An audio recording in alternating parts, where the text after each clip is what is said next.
దేవుని ప్రియమైన బిడ్డలారా, ప్రభువైన యేసుక్రీస్తు వారి నామంలో మీ అందరికీ నా హృదయపూర్వకమైన వందనాలు చెల్లిస్తున్నాను. ఈ విధముగా మీడియా ద్వారా దేవుని వాక్యాన్ని మీతో పంచుకోవడానికి దేవుడు చూపించిన మహాకృపను బట్టి దేవునికి ఎన్నో లెక్కలేనని నా స్తుతులు చెల్లిస్తున్నాను. దేవుని బిడ్డలారా, ఈరోజు దేవుని యొక్క వాక్యాంశము పునరుద్ధానుడైన యేసుక్రీస్తు వారి శక్తి. పునరుద్ధానుడైన యేసుక్రీస్తు ప్రభు వారిని గురించి దేవుని వాక్యాన్ని మనం ధ్యానం చేయబోతున్నాం. దేవుని వాక్యం ధ్యానించే ముందుగా చిన్న ప్రార్థన చేసుకుందాం. పరిశుద్ధాత్మ సహాయాన్ని మనం కోరుకుందాం. పరిశుద్ధుడా, ఘనమైన తండ్రి, మహోన్నతుడా, పునరుద్ధానుడా, సజీవుడుగున్న దేవుడా, ఇదిగో తండ్రి ప్రభువా, మీ నామంలో చేరి ఉన్నాం. ఇద్దరు ముగ్గురు విశ్వాసము ద్వారా నాయన మీ నామంలో ఎక్కడ కూడి ఉందరో వారి మధ్య ఉందని సెలవిచ్చిన మా ప్రియ ప్రభువా, మాతో మాట్లాడండి. మీ వాక్యం ద్వారా మమ్మల్ని దర్శించండి ప్రభువా. వినే చెవి, గ్రహించే హృదయం అందరికీ దయచేయమని, నిబిడలను మీ స్వాధీనపరచుకునమని, ఈ సమయం నిబిడలకు దీవెనకరంగా ఆశీర్వాదకరంగా మార్చమని యేసుక్రీస్తు వారి నామంలో అడుగుచున్నాను తండ్రి, ఆమేన్. ప్రియబిడ్డలారా, పునరుద్ధానుడైన ప్రభువైన యేసుక్రీస్తు వారు ఆయన పునరుద్ధాన శక్తిని గురించి కూడా కొద్ది మాటలు మనం ధ్యానం చేయబోతున్నాం. ప్రియబిడ్డ, పునరుద్ధానం అంటే ఈ ప్రపంచంలో ఒకే ఒక్క ఆయనకి ఈ మాట ఆయనకు మాత్రమే అప్లై అవుతుంది. ఎవరైనా అంటే యేసుక్రీస్తు. బైబిల్ చెప్తుంది, దేవుడు సజీవుడు, దేవుడు జీవము గలవాడు. జాగ్రత్తగా ఆలకిద్దాం. దేవుడు జీవము గలవాడు. దేని బిడ్డలారా, ఆయన సజీవుడు, ఆయన అంతటా ఆయనే జీవిస్తున్నవాడు. ఎవ్వడు ఆయనకు జీవం ప్రాణం పోయలేడు. అలాగే ఎవడును కూడా దేవుని యొక్క జీవాన్ని ప్రాణాన్ని తీసుకోలేడు. దేవుడు సజీవుడు. దేని బిడ్డలారా, అందుకే ఈ యొక్క సమస్తమును చేసిన దేవుని యొక్క గొప్ప శక్తిని గురించి మనం ఆలోచన చేసినట్లయితే దేవునిలో జీవం ఉంది. మనకు తెలుసు, మొక్కలు చూసినప్పుడు వాటిలో జీవం ఉంది. అది మొక్క చనిపోయిందా బ్రతికిందా ఎలా చెప్పగలం? దాని యొక్క పచ్చదనాన్ని బట్టి, లేక అది యొక్క పెరుగుదలను బట్టి, లేక దాని యొక్క కాపును బట్టి మనం చెప్పగలం. దేని బిడ్డలారా, ఒక మొక్క, చనిపోయిన మొక్క ఎదగదు, ఎండిపోతుంది, ఫలించదు. దేని బిడ్డలారా, అది ఇక ఏమాత్రము కూడా ఫలింపలేదు. అంతేకాదు దాని రంగు స్వరూపం కూడా మారిపోతుంది. జీవం కలిగిన మొక్క పచ్చగా ఉంటుంది, ఎదుగుతూ ఉంటుంది, ఫలాలిస్తూ ఉంటుంది. ప్రియబిడ్డలారా, మనకు తెలుసు జంతువులు, పక్షులు, జలచరాలు జీవం కలిగినవి. ప్రియబిడ్డలారా, వాటిలో జీవం ఉంది. జీవం లేదు అంటే అవి చనిపోయిన పక్షులు కానీ, జంతువులు కానీ, జలచరాలు కానీ మనకు తెలుస్తుంది, ఇవి చనిపోయింది, ఇది చనిపోయింది, ఇందులో జీవం లేదు అనే విషయాన్ని మనం గ్రహించగలుగుతాం. చనిపోయిన మరుక్షణమే అది కృషించడం ప్రారంభిస్తుంది. దేని బిడ్డలారా, డికంపోజ్ అయిపోతూ ఉంటుంది, అంటే కృళ్ళిపోతూ ఉంటుంది అన్నమాట. ఇక క్షణము కూడా అది పూర్తిగా మట్టి నుండి దేవుడు సృష్టించాడు కనుక తిరిగి మన్నైపోతుంది, ఏదైనా సరే. అలాగే మానవుడు కూడా, దేని బిడ్డలారా, దేవుడు నేల మట్టిని తీసి నరునిగా నిర్మించి వాని నాసికా రంధ్రాల్లోకి జీవవాయువును దేవుడు ఊదాడు. దేవుడు జీవాన్ని ఊదకపోతే, ఆత్మను ఊదకపోతే నరుడు కేవలం మట్టి బొమ్మగానే ఉండేవాడు. దేని బిడ్డలారా, దేవుడు తన స్వరూపంలో, తన పోలికలో మనల్ని చేసుకోవాలని ఆయన అనాది కాలంలోనే మహోన్నతమైన ఒక ప్రణాళిక చేశాడు ఆయన.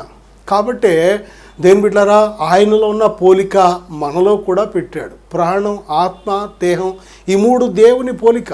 తండ్రి, కుమారుడు, పరిశుద్ధాత్మ ఎలాగైతే ఉన్నారో త్రియేక దేవునిగా, ముగ్గురు ఒక్కరుగా, ఒక్కరు ముగ్గురుగా ఏ విధంగా ఉన్నారో అలాగే దేని బిడ్డలారా, ఆయన స్వరూపం, ఆయన పోలిక దేవుడు మనలో పెట్టాడు. ప్రియబిడ్డలారా, దేవునిలో జీవం ఉంది, అలాగే మనలో కూడా జీవాన్ని పెట్టాడు. ప్రియబిడ్డలారా, జీవము ఎంత ప్రాముఖ్యమైందంటే జీవమే జీవితం. ప్రాణం అన్నా జీవం అన్నా ఒక్కటే. దేని బిడ్డలారా, దేవుడు ప్రాణాన్ని పోశాడు అంటే జీవాన్ని పోశాడు. ప్రియబిడ్డలారా, ప్రాణం పోయిందంటే జీవం పోయిందని అర్థం, అంటే జీవితమే ముగిసిపోయిందని అర్థం. ప్రాణం ఉన్నంత వరకే జీవితం, ప్రాణం పోయిందంటే జీవితమే అయిపోయినట్టు, ఇంకా ఆగిపోయినట్టు ఈ భూమి మీద దేని బిడ్డారా మొక్కలకు జీవాన్ని పెట్టాడు, జంతువులకు జీవాన్ని పెట్టాడు, పక్షులకు జీవాన్ని పెట్టాడు, మరి అనేక రకాల జలచరాలకు జీవాన్ని పెట్టాడు. దేని బిడ్డారా అంతేకాదు వాటి జీవం కొనసాగించడానికి కావలసిన ఆహారాన్ని, నీటిని కూడా దేవుడు పెట్టాడు. ఒక్కొక్క జీవికి ఒక్కొక్క రకమైన ఆహారం పెట్టాడు. మొక్కలకు కూడా ఆహారం పెట్టాడు. మొక్కలకు నీరు, భూమిలో ఉండే పోషకాలు వాటన్నిటినీ పీల్చుకొని అవి కూడా వాటి జీవాన్ని కొనసాగిస్తూ ఉంటాయి. సూర్యరశ్మి కూడా పీల్చుకొని బ్రతుకుతూ ఉంటాయి. సూర్యరశ్మి తగలకపోయినా, నీరు లేకపోయినా, నేలలో పోషకాలు లేకపోయినా మొక్కలు కూడా చనిపోతాయి. ప్రతి జీవము కూడా ఏ విధముగా భూమి మీద జీవించాలో, ఆ జీవము నిలబడాలో దేవుడు అనాది కాలంలోనే ముందుగానే ఒక ప్రణాళిక చేశాడు. దేని ప్రియబిడ్డలారా, దేవుడు ఆయనకు ఎవ్వరు జీవాన్ని అంటే ప్రాణాన్ని పొయ్యలేరు, అలాగే ఆయన ప్రాణం ఎవ్వరు కూడా తీయలేరు. దేవుడు తనంతడు తానే జీవం గలవాడు. దేని బిడ్డలారా, మరి పునరుద్ధానుడు అనే మాట ఎందుకు వచ్చింది? ఈ పునరుద్ధానుడు అంటే చనిపోయిన వాడు మళ్ళీ తిరిగి బ్రతకడం. పునరుద్ధానం అంటే జీవాన్ని మళ్ళీ ఉద్ధరించుకోవడం. దేని బిడ్డలారా, దేవునికి ఉన్న శక్తి ఈ సృష్టిలో ఏ నరుడికి లేదు. నరుడు ఒక్కసారి ఏ జీవైనా సరే చచ్చిపోతే అంటే ప్రాణం పోతే, ఏ కారణం చేత అయినా సరే, వాటికి ఆహారం అందక, నీరు అందక, గాలి అందక, దేని బిడ్డలారా ఏ కారణం చేత అయినా, ఏ ప్రమాదం చేత అయినా సరే, ఒక్కసారి ఏ జీవరాశి అయినా సరే వాటి ప్రాణం పోగొట్టుకుంటే మళ్ళీ ప్రాణాన్ని తిరిగి ఏమాత్రము కూడా తెచ్చుకోలేవు. అలాగే ఒకరికొకరు కూడా ప్రాణాన్ని పోసుకోలేరు. ఒక జీవి ఇంకో జీవికి ప్రాణం పోయలేదు. మానవుడు కూడా దేని బిడ్డలారా ఒక చనిపోయిన డెడ్ బాడీకి బ్రతుకున్న మానవుడు జీవాన్ని అందివ్వలేడు. దేని బిడ్డలారా ఎంత గొప్ప ధర్మము చూడండి. దేవుడు ఒక్కడే జీవాన్ని ఇవ్వగలడు, ప్రాణం పోయగలడు. అంతేకాదు ఆయన దేని బిడ్డలారా ప్రాణాన్ని తీయగలడు. ప్రాణం పోయడానికి అధికారం ఆయనకు ఉంది. ఆయనకు దేని బిడ్డలారా ప్రాణం తీయడానికి ఆయనకు అధికారం ఉంది. దేని ప్రియమైన బిడ్డలారా, ఆయన తనంతట తాను సజీవుడు, సృష్టికర్త అయిన దేవుడు. ప్రతి జీవిని జీవంతో నింపుతున్నాడు ఆయన, ఆ జీవాన్ని కొనసాగిస్తున్నాడు ఆయన. దేని బిడ్డలారా అందుకే బైబిల్ చెప్తుంది, నరులారా తిరిగి రండని ఒక మాట సెలవిచ్చాడంటే మళ్ళీ ప్రాణం విడిచిపెట్టి వెంటనే మనం అందరం వెళ్ళవలసిందే. కారణం ఏంటంటే దేని బిడ్డలారా మనిషికి ప్రాణం పోసిన దేవుడు ఆ ప్రాణం కూడా ఆయనకు అడిగే అధికారం ఆయనకు మాత్రమే ఉంది. అందుకే ఏ నరుడు కూడా సూసైడ్ చేసుకోకూడదు. నాకు ఈ జీవితం వద్దు, నాకు ఇష్టం లేదు, ఇక ఈ జీవితం నాకు బ్రతకాలని లేదనే మాటలు అసలు ఏ నరుడు నోట రానివ్వకూడదు. ఎందుకంటే ఆయన ఒక్కడే దాన్ని పిలవగలిగిన వాడు. దేని బిడ్డలారా ఆయన మనకిచ్చిన సమయం వరకు కూడా ఉండి తీరవలసిందే. బలాత్కారంగా ఒకరి ప్రాణం ఒకరు తీయడం కానీ, అంటే హత్య చేయడం కానీ, లేకపోతే ఎవరి ప్రాణం వారు తీసుకోవడం అంటే ఆత్మహత్య చేసుకోవడానికి ఏమాత్రం దేవుడు పర్మిషన్ ఇవ్వలేదు. దేని బిడ్డలారా ఇస్కరియోతు యోధాకి దేవుడు చనిపోమ్మని లేకపోతే చచ్చిపోమ్మని ఎక్కడ అనలేదు. తన ప్రాణాన్ని తనే బలాత్కారంగా తీసుకున్నాడు. చూడండి, ఒక పచ్చని చెట్టు పచ్చగా ఉంది. దేని బిడ్డలారా ఒక్క ప్రయోగం దేవుడు ఒక్క చెట్టు మీద చూపించాడు. ఆయన ఆకలితో ఉన్నప్పుడు అంజూరపు చెట్టు దగ్గరికి వెళ్ళినప్పుడు అంజూరపు చెట్టుకి ఆకులు ఉన్నాయి, చెట్టు చాలా గుబురుగా ఉంది, కానీ ఎక్కడ ఒక్క కాయ కూడా లేదు. అది మనకు అర్థం అవడం కోసం దేవుడు ఆయన ప్రణాళిక ఏంటి, ఆయన ఉద్దేశం ఏంటో మనకు అర్థం అవడం కోసం దేవుడు చెట్టు మీద చూపించాడు. చూసారా, ఆ చెట్టు ఎప్పుడైతే ప్రభువారు దాన్ని శపించారో, ఇక మీదట నువ్వు ఎన్నటికీ కాపు కాయ కుందువుగా కనగానే వెంటనే ఉన్న పడంగా అది ఎండిపోయింది. శిష్యులు అది చూసి ఆశ్చర్యపడుతున్నారు. ఇదిగో అంజూరపు చెట్టు చూడండి ఎంత త్వరగా ఎండిపోయింది ఆయన చెప్పగానే అని. కారణం ఏంటంటే ఆయన మాటకు ఎవరైనా ఏదైనా లోబడి తీరవలసిందే. ఆయన మాట సర్వాధికారం కలిగిన మాట. ఏ నరుడు కూడా ఏ చెట్టు దగ్గరికి వెళ్ళి ఎండిపో అంటే ఎండదు. దేవుడు ఆ శక్తి ఆయనకు మాత్రమే ఉంది. దేని ప్రియమైన బిడ్డలారా చూడండి, అలాగే చనిపోయి సమాధి చేయబడి అప్పటికి 4 రోజులైన లాజరు సమాధి దగ్గరికి వెళ్ళి రాయితో తీయమని ఆయన అన్నమాట. లాజరు బయటికి రా అనగానే చూడండి, శరీరం అయితే కుళ్ళిపోయి సమాధిలో ఉంది, ఆత్మ అయితే వెళ్ళవలసిన చోటుకు వెళ్ళింది, ప్రాణం అయితే పోయింది. కానీ యేసుక్రీస్తు ప్రభువారు ఎప్పుడైతే ఆజ్ఞాపించారో ప్రాణం వెళ్ళింది, ఆత్మ ఎక్కడికైతే వెళ్ళిందో మళ్ళీ ఆత్మ వచ్చేసింది, కుళ్ళిపోతున్న శరీరం మళ్ళీ వెంటనే సజీవమైన దేహంగా మారిపోయింది. దేవుడు ఒక్కడే మళ్ళీ ప్రాణం పోయగలిగిన వాడు. దేని బిడ్డారా, యేసుక్రీస్తు ప్రభువారు శరీరధారికి ఉన్న దినాల్లో చాలామందిని చనిపోయిన వారిని బ్రతికించిన ఘటనలు మనం చూస్తున్నాం. దేవుడు ఆయనంతటా ఆయన సజీవుడు. అలాగే మనలను కూడా సజీవులుగా ఉండాలనే దేవుడు ఆశపడ్డాడు, ఎల్లప్పుడూ జీవించాలని దేవుడు ఆశపడ్డాడు. దేవుడు ఎంత మంచివాడు ఒకసారి చూడండి, ఆయన మనసు ఎటువంటిదో. మనం ఎల్లప్పుడూ సజీవులుగా ఉండాలనే జీవవృక్ష ఫలములను దేవుడు పెట్టాడు. ఈ దేని తోటలో జీవవృక్ష ఫలముల చెట్టును పెట్టి దీని ఫలములను నువ్వు నిరభ్యంతరంగా తినవచ్చు అన్నాడు. అంతే కదా, ఆహారానికి మంచిది, చూపునకు రమ్యమైన ప్రతి వృక్ష ఫలాలు చేసి నువ్వు నిరభ్యంతరంగా తినవచ్చు అన్నాడు. అయితే ఆ తోట మధ్య మంచి చెడ్డల తెలుగునిచ్చే వృక్ష ఫలాలు చేసి వీటిని నువ్వు తినకూడదు, వీటిని తినమున నిశ్చయముగా చచ్చేతము. చూడండి, దేవుడు ఎందుకు మంచి చెడ్డల తెలుగునిచ్చే వృక్ష ఫలాలు చెట్టు పెట్టాడు అంటే అది మర్మముతో కూడిన మాట. అవి దేని బిడ్డారా, ఒకటి దేవుని మాటకు మనం లోబడితేనే జీవానికి అర్హులం. దేవుని మాటకు లోబడితేనే మనం నిత్య జీవానికి అర్హులం. దేవుని మాటకు లోబడితేనే దేవునితో సహవాసానికి అర్హులం. దేవుని మాటకు లోబడితేనే ఆయన నిత్య జీవానికి అర్హులం, ఆయన నిత్య మహిమకు అర్హులం, దేవునితో స్నేహానికి అర్హులం, దేవుడిచ్చే ప్రతి ఆశీర్వాదానికి కూడా అర్హులం. ఎప్పుడు అంటే ఆయన మాట విన్నప్పుడే. ఆయన మాట ఒక్క మాట జవదాటిన, ఆయన ఒక్క ఆజ్ఞను ధిక్కరించిన, అతిక్రమించిన, బైబిల్ చెప్తుంది ఆజ్ఞాతిక్రమే పాపం. ఆజ్ఞను ఈరోజు అతిక్రమిస్తున్న వారు ఎంత సులువుగా మంచినీళ్ళు తాగినట్టు అతిక్రమిస్తున్నారు. కానీ ఆజ్ఞ అతిక్రమము ఎంత ప్రమాదమో తెలుసుకుంటే ఉన్న పడంగా పాపాన్ని విడిచిపెట్టేస్తారు. తెలుసుకోవడానికి ఏమాత్రం కూడా మానవుడు సిద్ధంగా లేడు.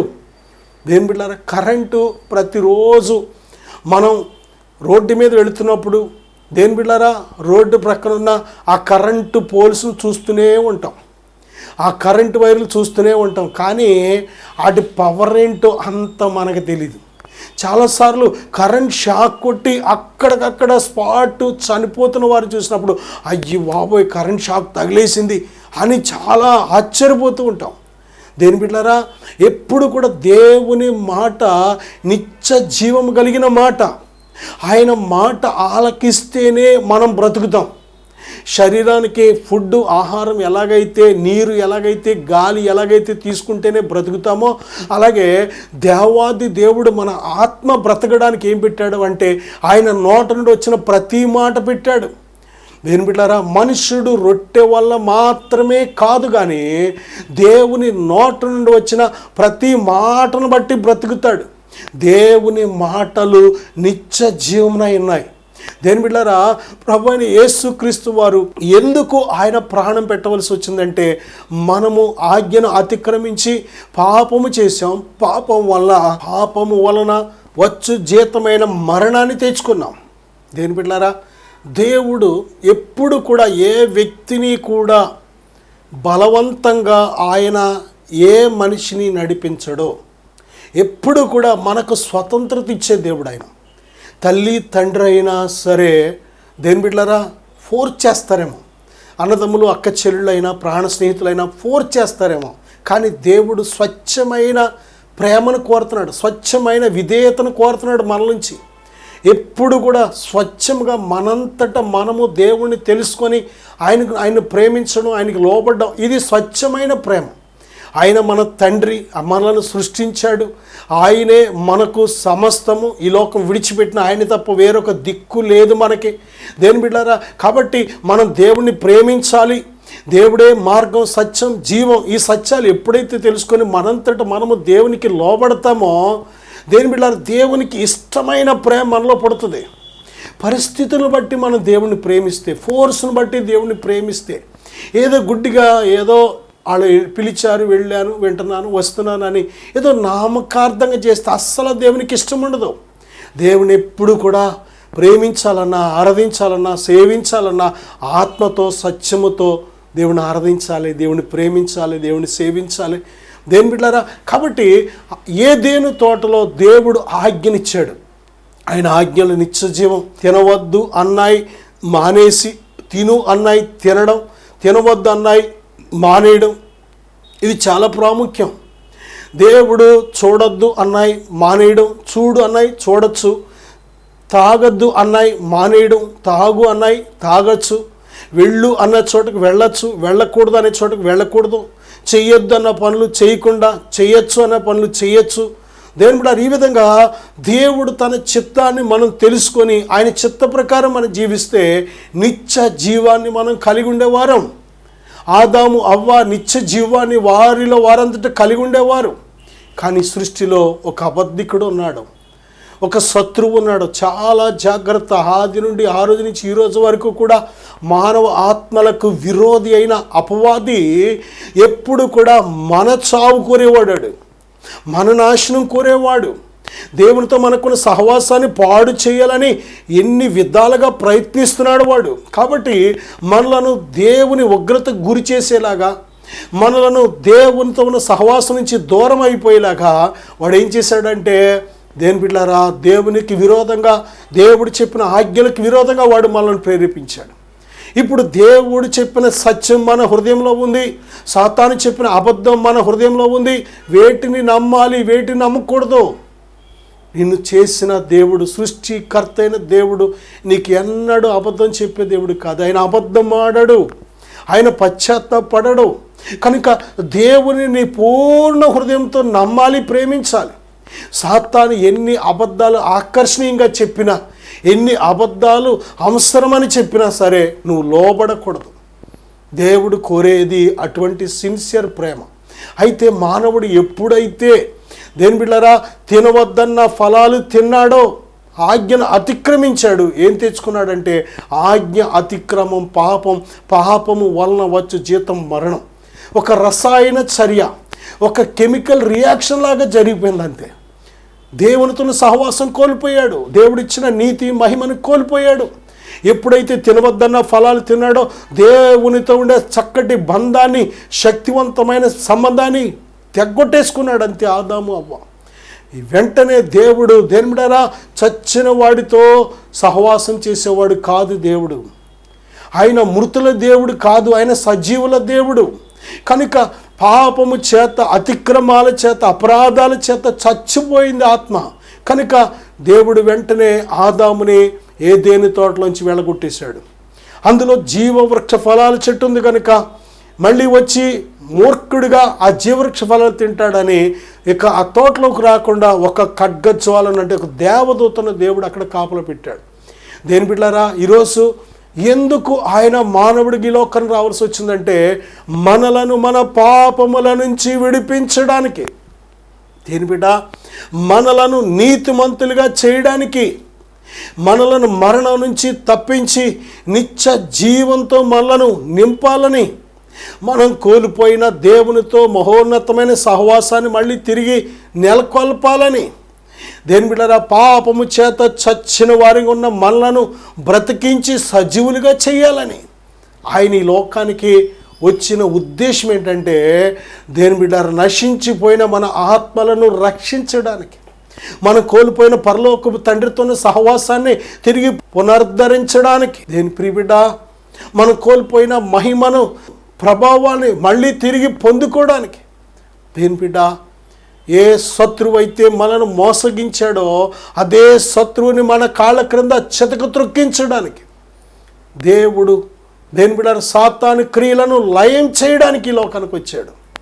ప్రియబిడ్డ, ఆయన తన్ను తాను తగ్గించుకొని మానవ శరీర ఆకారాన్ని ధరించుకొని దేని బిడ్డలారా ఆయన పరిశుద్ధుడు, ఆయన నీతిమంతుడు, ఆయన యథార్థవంతుడు, ఆయన ఏ పాపం చేయలేదు, ఆయన నోట ఏ కపటము లేదు, కేవలము మానవులను తమ పాపముల నుంచి విడిపించడానికి, తమ పాపములను కడిగి ఆయన రక్తంతో కడిగి శుద్ధి చేసి దేని బిడ్డ మళ్ళీ తిరిగి మనం కోల్పోయిన సంబంధాన్ని, సహవాసాన్ని పరలోకపు తండ్రితో నెలకొల్పడానికి ఈ లోకానికి వచ్చాడు.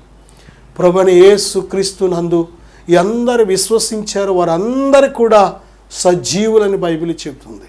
దేని బిడ్డలారా, ఒకప్పుడు మన పాపములు, మన అవిధేయత క్రియలను బట్టి, మన భక్తిహీనమైన క్రియలను బట్టి, మన అవిశ్వాస క్రియలను బట్టి, మన మూర్ఖ క్రియలను బట్టి, మన దుష్ట క్రియలను బట్టి చచ్చిన వారం. కానీ దేవుడు మనల్ని క్షమించి ఆయన కుమారుడైన ప్రభువైన యేసుక్రీస్తును మరణంలో నుంచి తిరిగి లేపుట ద్వారా ఆయన పునరుద్ధాన శక్తితో దేవుడు మళ్ళీ మనల్ని నింపుతున్నాడు. మనం కోల్పోయిన ఆ శక్తిని, ఆ మహిమను, అధికారాన్ని, దేవునితో సహవాసాన్ని మళ్ళీ తిరిగి యేసుక్రీస్తు ప్రభువారి ద్వారా మళ్ళీ తిరిగి మనం పొందుకుంటున్నాం. దీని బిడ్డలారా, దేవుని కుమారుడనే స్థానాన్ని పోగొట్టుకున్నాం మన పాపములు బట్టి. కానీ ప్రభువైన యేసు విశ్వసించిన వారందరికీ పరలోకపు తండ్రి కుమారులుగా, కుమార్తెలుగా దేవుడే అధికారం ఇచ్చాడు. దేని బిడ్డలారా, ఎంత గొప్ప ధన్యత, ఎంత గొప్ప మహోన్నతమైన భాగ్యం. దేవునిని కలిగి ఉండడం ఎంత గొప్ప ధన్యత. బైబిల్ చెబుతుంది, యెహోవా దేవుడుగా గల జనులు ధన్యులు, తమ దేవునిని ఎరుగువారు గొప్ప కార్యములు చేస్తారు. దేని బిడ్డలారా, దేవుడు సర్వశక్తిమంతుడు. మానవ సామర్థ్యానికి మించిన ఘనమైన కార్యాలు కేవలం దేవుని ద్వారా మాత్రమే సాధ్యం. దేవుని ఆత్మ మనలో నివాసం ఉన్నప్పుడు మనము పునరుద్ధాన శక్తి చేత నింపబడి, ప్రభువైన యేసుక్రీస్తు వారు ఆయన దయచేసే ఆయన పునరుద్ధాన శక్తి చేత నింపబడి నువ్వు అతి సులువుగా పాపాన్ని జయించగలుగుతావు, లోకాన్ని జయించగలుగుతావు, శోధన జయించగలుగుతావు, శరీరిచ్చలు జయించగలుగుతావు. దేని ప్రియమైన బిడ్డ, ఈరోజు ప్రభువైన యేసుక్రీస్తునందు విశ్వాసం ఉంచిన మనము నిత్య జీవము గలవారము. యేసుక్రీస్తు ప్రభువారు నిజమైన దేవుడును, నిత్య జీవమునై ఉన్నాడు.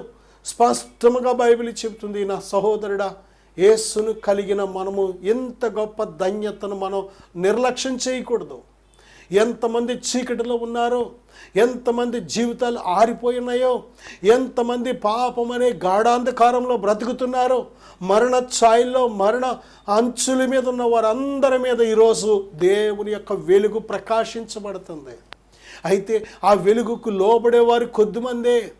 యేసుక్రీస్తు అనే జీవపు వెలుగు అందరి మీద ప్రకాశించబడుతుంది, కానీ ఆ వెలుగును అనుభవించేవారు కొద్దిమందే.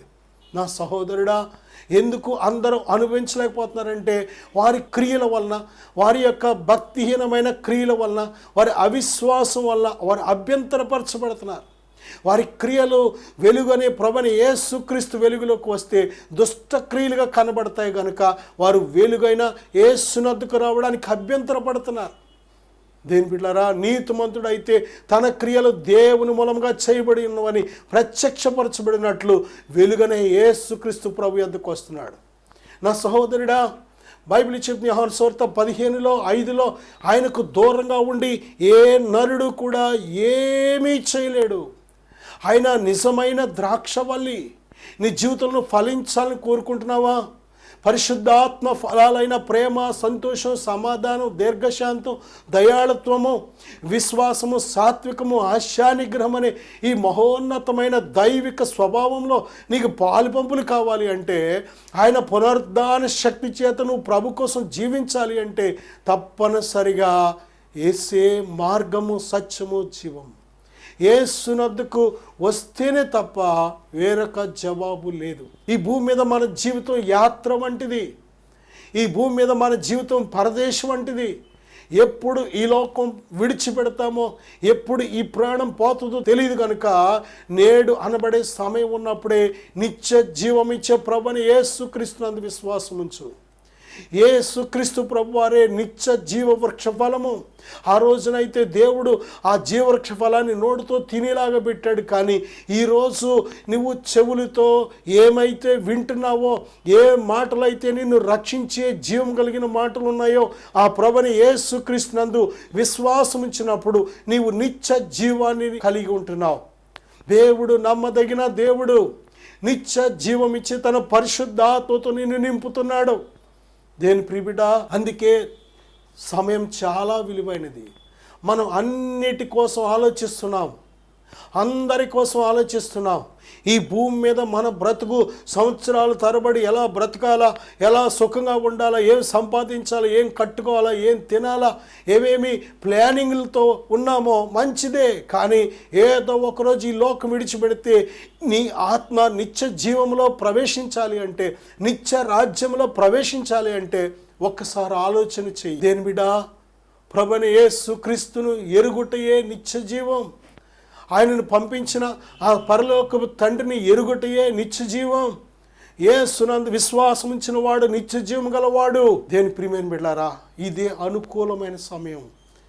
అందుకే అపోస్తలుడైన పౌలు ఏమంటాడంటే, ఫిలిప్పీ పత్రిక 3:10-11 ఏ విధము చేతనైనను మృతులలో నుండి నాకు పునరుద్ధానము కలగవలనని ఆయన మరణము విషయంలో సమానుభవము గలవాడునై ఆయన పునరుద్ధాన బలమును ఎరుగు నిమిత్తమును ఆయన శ్రమలలో పాలివాడనొకటి ఎట్టిదో ఎరుగు నిమిత్తమును సమస్తమును నష్టపరుచుకొని వాటిని పెంటతో సమానముగా ఎంచుకొనిచున్నాను అంటున్నాడు. దేని బిడ్డ, నిజమే. ఆయన పునరుద్ధాన శక్తిలను పాలుపంపులు పొందాలి అంటే ఆయన మరణానుభవంలో కూడా పాలుపంపులు పొందాలి. నిజమే, పాపము విషయమై మనం మృతులుగా ఎంచుకోవాలి. దేని బిడ్డరా, మనము ఈ శరీరాన్ని సంతోషపెట్టడానికి శరీరానికి ఏమాత్రం రుణస్థులం కాదు. ఈ శరీరం మనతో ఎల్లప్పుడూ ఉండేది కాదు. పాపము మన మీద ప్రభుత్వం చేయడానికి వీల్లేదు. దేని బిడ్డ, నువ్వు ఎప్పుడైతే సర్వాధికారి అయిన ప్రభువైన యేసుక్రీస్తు వారికి నువ్వు లోబడతావో, విశ్వాసము ద్వారా నీ జీవితాన్ని ఆయనకు సమర్పిస్తావో, ఇక పాపము నీ మీద ప్రభుత్వం చేయదు. దేవుడు తన యొక్క రక్తంతో నిన్ను ఎప్పుడైతే కడుగుతున్నాడో, ఇక శత్రువు నిన్ను పట్టుకోవడానికి లేక శత్రువు నీ మీద పెత్తనం చేయడానికి వాడికి ఎక్కడ అవకాశం ఉండదు. శత్రువు ఇప్పటి వరకు ఎందుకు నీ మీద పెత్తనం చేస్తున్నాడో, ఎందుకు గలిబిలి చేస్తున్నాడు అంటే, కడగబడని పాపం నీలో ఉంది కాబట్టి, ఇంకా నీ పాపం క్షమించబడలేదు కాబట్టి. కానీ ఎప్పుడైతే పునరుద్ధరుడైన ప్రభువైన యేసుక్రీస్తునందుకు వచ్చి, ప్రభువా నా పాపం నిమిత్తం నువ్వు సిలువలో ప్రాణం పెట్టావు, నన్ను క్షమించు అని హృదయపూర్వకంగా ఎప్పుడైతే నువ్వు వస్తున్నావో, యేసయ్య ఆయన యొద్దకు వచ్చి అని ఎంత మాత్రము త్రోసివేసేవాడు కాదు. ఆయన వెంటనే నిన్ను చేర్చుకొని తన రక్తముతో నిన్ను కడిగి వెంటనే పరిశుద్ధపరిచే దేవుడు ఆయన. దేని బిడ్డారా, విశ్వాస సహితమైన ప్రార్థన ఆ పాపాన్ని కడుగుతుంది. విశ్వాసంతో నువ్వు చేసే ప్రార్థన, విరిగి నలిగిన మనసుతో నువ్వు చేసే ప్రార్థన జవాబు తీసుకొస్తుంది. నువ్వు యథార్థంగా ఎప్పుడైతే ప్రార్థిస్తావో, దేవుడు యథార్థవంతుడు, ఆయనకు యథార్థవంతుల ప్రార్థన ఇష్టం కనుక వెంటనే ఆయన తన రక్తంతో నిన్ను కడిగి నిన్ను తన పరిశుద్ధాత్మతో ముద్రిస్తాడు. ఇక నీ దేహము దేవుని దేవాలయం, పరిశుద్ధాత్ముడు నీలో నివసిస్తాడు కనుక ఇక నీకు విరోధముగా రూపించబడిన ఏ ఆయుధము కూడా వర్ధిల్లదు. నా సహోదరుడా, సహోదరి, ఇది అనుకూలమైన సమయం.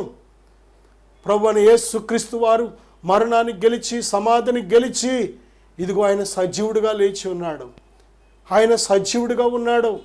ప్రభువైన యేసుక్రీస్తునందు విశ్వాసం ఉంచి ఈ నిత్య జీవాన్ని సొంతం చేసుకో. ఆయన పునరుద్ధాన శక్తి చేత నింపబడు. ప్రభుకు సాక్షిగా బ్రతుకు. నేను మీకోసం చిన్న ప్రార్థన చేస్తాను. విశ్వాసంతో ఏకీపిద్దాం. పరిశుద్ధుడా, ఈ ప్రార్థన ఏకీపిస్తున్న ప్రతి బిడ్డను ఇప్పుడే మీ స్వాధీనపరచుకో తండ్రి. మీ పునరుద్ధాన శక్తితో నింపండి, మీ నిత్య జీవంతో నింపండి నాయన. ఇదిగో ప్రతి అవిధేయతను దయతో క్షమించండి, అవిశ్వాసాన్ని క్షమించండి, ప్రతి పాపమును దయతో క్షమించు నాయన. మీ శక్తితో నింపి మీ నామానికి బలమైన సాక్షులుగా నిలబెట్టి వాడుకొనమని, వారి నేత్రాలు హృదయం ఇప్పుడే తెరవమని యేసుక్రీస్తు నామములో ప్రార్థిస్తున్నాను తండ్రి. ఆమేన్. వందనాలు. God bless you.